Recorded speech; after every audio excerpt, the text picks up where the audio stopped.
Hi, welcome to the IHC Craft Room. I'm Mary. In today's video, we're diving into the world of Wicked with 3 dot-painted art stones inspired by the musical and movie.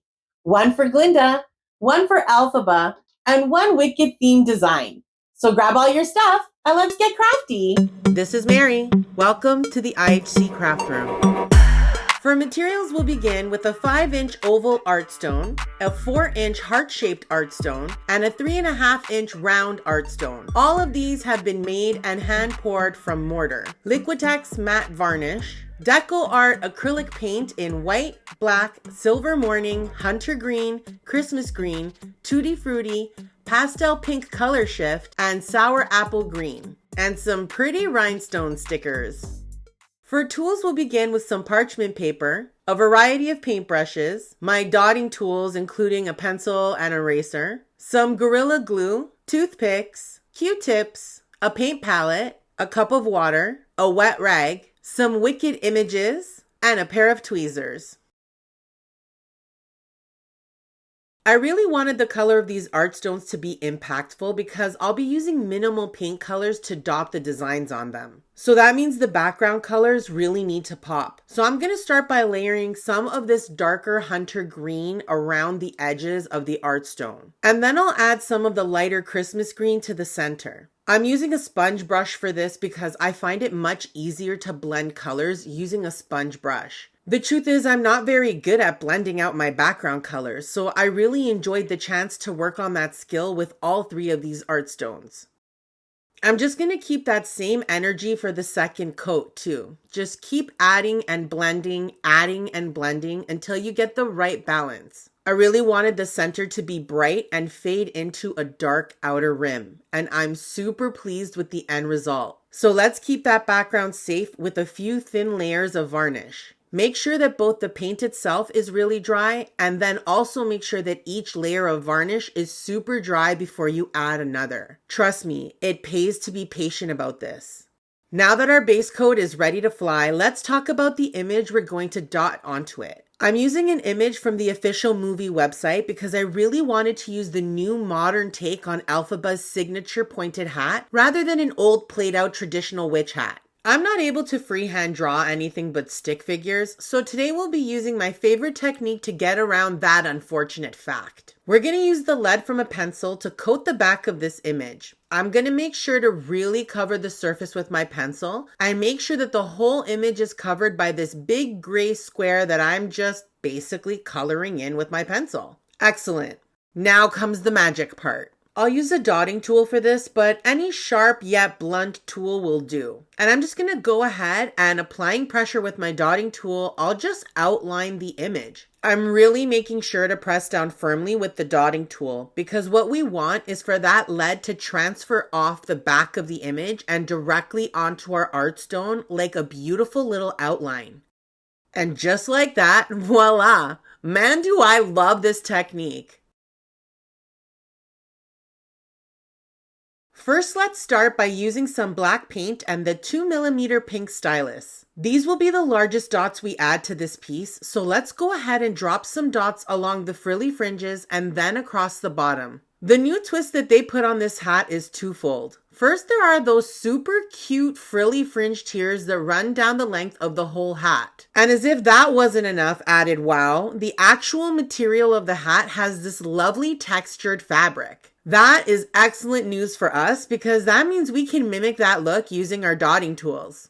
To do that, let's shift down to a much smaller dotting tool so we can get significantly smaller dots. I'm using my 0.8mm stylus for this, and while we do want the dots to be the same size, it's not a big deal if you decide to do it the same way I am. Instead of making equal sized dots by filling my stylus with paint between each dot to keep them uniform, I'm filling my stylus with paint and dotting 3 or 4 dots in a row instead. Then I load it up with paint again and dot a few more. I'm also cleaning off my stylus every few rotations to keep the buildup of paint to a minimum. Paint buildup can definitely increase the size of your dots if you aren't careful. Using this method means my dots aren't all the same size. And in other news, Jimmy cracked corn and I don't care. But if you do, then I encourage you to go for it. Do what looks good to you.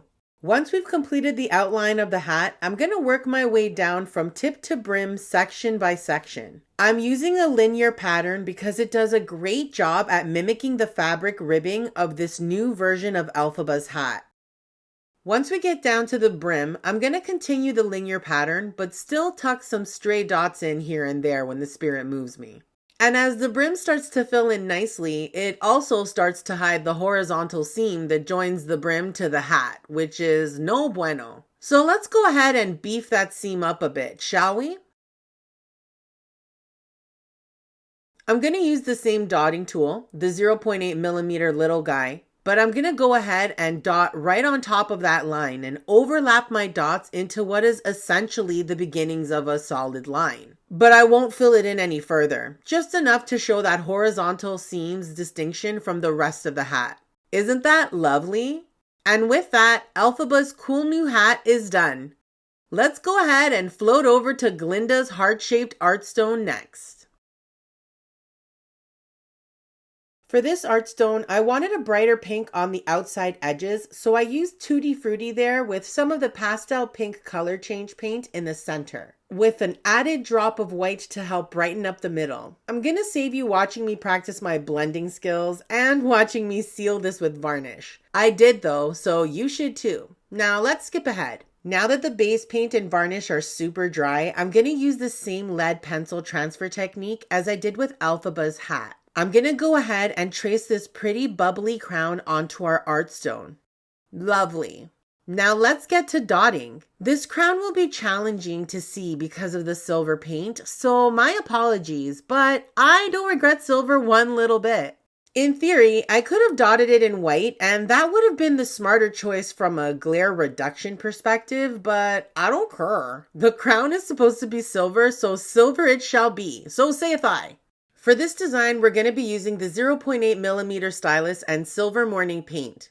And the key with this crown is to remember it's a bubble crown, and bubbles are, well, round. Sounds easy, right? Well, with this transfer outline, you definitely get the gist of what the crown should look like, but not necessarily the details and perfectly round circles. So keep reminding yourself about round silver bubbles, okay? We're going to just keep using the same technique for our little dots as we did for Elphaba's hat, using super small dots to follow the outline and pattern of the crown. I again am dotting 3 to 4 times before adding more paint, and I also clean off my stylus regularly to prevent paint buildup and keep my dots on the small side. Once we have the crown outlined with dots, it'll be time to move on to the sparkles. But before we do that, there's one step I forgot to mention on both Elphaba's hat and Glinda's crown. Erasing our outline once everything is super dry. You don't want to skip that or you'll see pencil marks on your final design, which is no bueno. Okay, now let's talk about bling. I followed the pattern on this image for the most part, which means the rhinestones and painted on sparkles aren't perfectly symmetrical and spread out evenly because that's not how they are on Glinda's crown.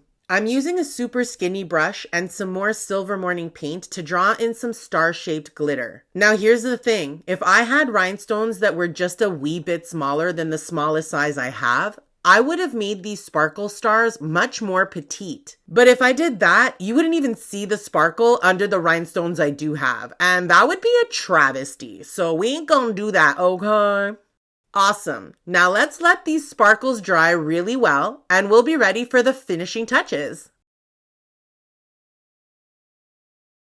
It's about to get icy in here because we're going to put our iridescent rhinestones in place. I'm going to glue them down right in the very center of each of the now thoroughly dry sparkly stars we just painted. A couple of things to make note of here. First of all, I have huge man-lady hands, so this combo of little tweezers and sticky back small rhinestones is a recipe for disaster. And most likely some pretty not so cool Italian cursing, if I do say so myself. So here's an IHC quick tip, which may seem like a no-brainer, but definitely wasn't one for me. Always place the glue on the surface you want to add the rhinestone to, not the other way around. Add a small drop of glue in the right spot and drop your rhinestone on top and use the tweezer to scoot the rhinestone around until you have it in the perfect place.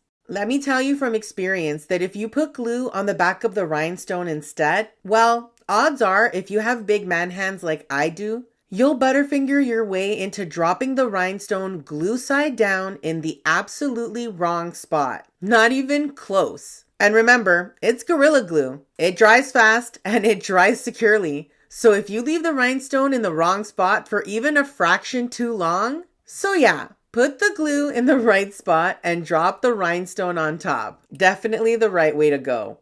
Like, how pretty did this little art stone turn out, right? I have to say that the end result far exceeded my expectations. Super pretty. Love it. Okay, now it's time to get wicked. Alrighty, by this point you should know the drill. First, we're gonna work on blending the colors of our base coat. For this art stone, we're replicating the Wicked logo, so I wanted the background to reflect that balance of Elphaba green and Glinda pink with a bright line of white in the center to help lighten it up a bit after all the blending. Then we'll seal the base coat with a few thin layers of varnish. And lastly, we're going to prep our Wicked logo by coating the back of the image in pencil juice. And then we're going to go ahead and trace it onto the art stone. Excellent, that looks great. Okay, now let's get to dotting, shall we? All the same principles apply for this art stone as they did for the other two, so we're going to skip through this one a bit faster than the rest because we're definitely not reinventing the wheel here. I'm using my trusty 0.8mm yellow stylus and some black paint to outline the entirety of the word wicked. Just like before, you can make your dots identical in size, or you can dot the way I am by dotting 3 to 4 times before reloading your stylus with paint. I also clean the stylus regularly to prevent too much paint buildup, and once we've completed the outline, we're going to start filling in the word too. We're going to do that by flipping the stylus over and using the 1.25mm side to add some larger dots to the interior of the word. These larger dots will help fill in the letters and will add some added dimension too. Once that's done, we'll start focusing on the outlines. We're going to use Tutti Frutti pink paint and the smaller side of our stylus to outline the letters W, I, and C in pink paint. Then we're going to do the same thing, but this time using sour apple green paint. We're going to outline the K, E, D in green. And once that's done, we've got one last quick step before this lady is ready to party. And for a final touch, we're going to really help fill in the word wicked with some black paint by adding in a bunch of teeny tiny dots to fill in some of the visible gaps. And then that'll be it. Voila! Our final wicked themed art stone is complete. Like, are you seeing this? Shut up. I love how this pretty pink heart really speaks to Glinda's positivity vibe and is the perfect backdrop to that killer bubble crown. And the way the oval shape is such a natural fit to emphasize the shape of Elphaba's hat, it's such a good fit. And lastly, this little wicked themed art stone really rounds out this trio just beautifully.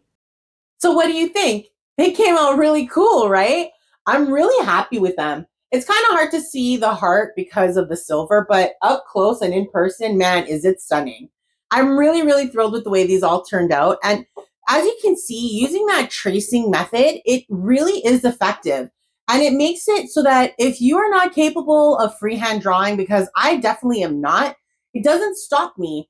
It means that I can use this ability or this way of doing things to pretty much make any design that I want to dot paint because all I have to do is trace it. So yay to number 2 pencils and to old school techniques, because that's something I used to do when I was a kid back in the 80s. So anyway, I really enjoyed making these rocks. I'm really, really thrilled with the way they turned out. And I'd love to hear what you think in the comments below. If you're interested in learning a little bit more about dot painting, check out one of these videos. And don't forget to subscribe so that we can continue to get crafty together. Toodaloo!